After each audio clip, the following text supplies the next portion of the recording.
Hello friends, welcome to my YouTube channel. जर तुम्ही आरी वर्क करताय आणि तुम्हाला ब्लाऊजचं माप कसं टाकायचं हे पाहायचं असेल तर हा व्हिडिओ शेवटपर्यंत नक्की बघा. या व्हिडिओमध्ये मी पुढच्या गळ्याचं माप म्हणजे फ्रंट नेकचं माप कसं टाकायचं हे एक्सप्लेन केलेलं आहे. तर याआधी पण आपल्या चॅनलवर एक व्हिडिओ अपलोड आहे, त्याच्यामध्ये स्लीव्सचं मार्किंग आणि बॅक नेकचं मार्किंग एक्सप्लेन केलेलं आहे. त्याच्यामध्ये फ्रंट नेकचं मार्किंग दाखवलेलं नाही आहे, त्यासाठी मी हा स्पेशल व्हिडिओ बनवलेला आहे.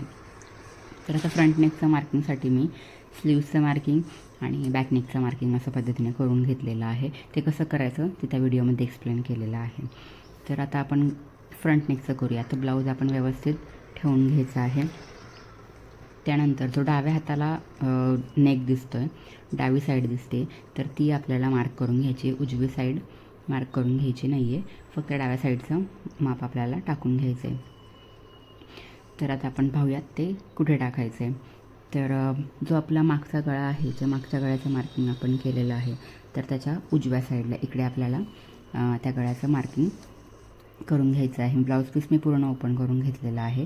तर या साईडला आपण ब्लाऊजचं तो जो पार्ट आहे डाव्या साईडचा, तर तो ठेवून घ्यायचा व्यवस्थित. अशा पद्धतीने आपल्याला या साईडला गळ्याचं मार्किंग करून घ्यायचं आहे. तर इथंच का करायचं मार्किंग, कारण जेव्हा ह्या कटिंगमधचं खालचा पार्ट आहे तर बाकीची कटिंग तर आपल्याला माहीत नसते कशी करायची. तर फक्त ती स्पेस आपण यूज होईल म्हणून तिथे करायचं आहे, किंवा मग तुम्ही या साईडला पण करू शकता. तर या साईडला कसं करायचं आहे, आपल्याला ब्लाऊज पीस हा ब्लाऊज उलटा ठेवून घ्यायचा आहे, म्हणजे जी खालची जी पार्टची कटिंग आहे ती त्या स्पेसमध्ये बसून जाईल. आणि अशा पद्धतीने करून घ्यायचं. तर माप कसं काढायचं, तर ब्लाऊज आपण व्यवस्थित ठेवून घ्यायचं आहे.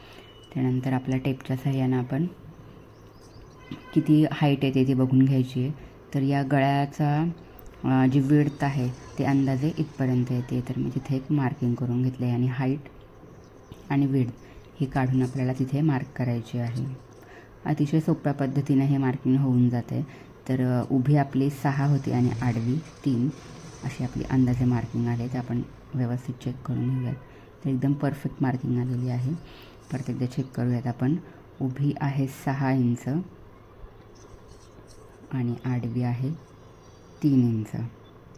तर ही बेसिक मापं आहेत, तर ती आपण टाकून घेऊया. त्यानंतर आपण गळ्याचा त्याला शेप देणार आहोत.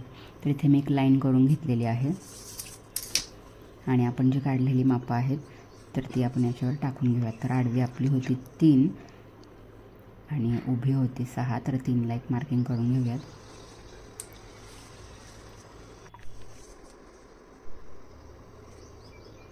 तर आडवी 3 मार्किंग आपण करून घेतलेली आहे आणि उभी आपली हाईट होती 6, तर 6वर पण आपण मार्क करूया आणि लाईन टाकून घेऊया.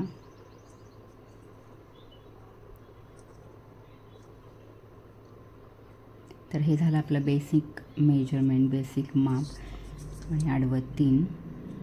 तर तुम्ही अशा पद्धतीने घरच्या घरी पण सहज माप टाकून वर्क करू शकता ब्लाऊजवर.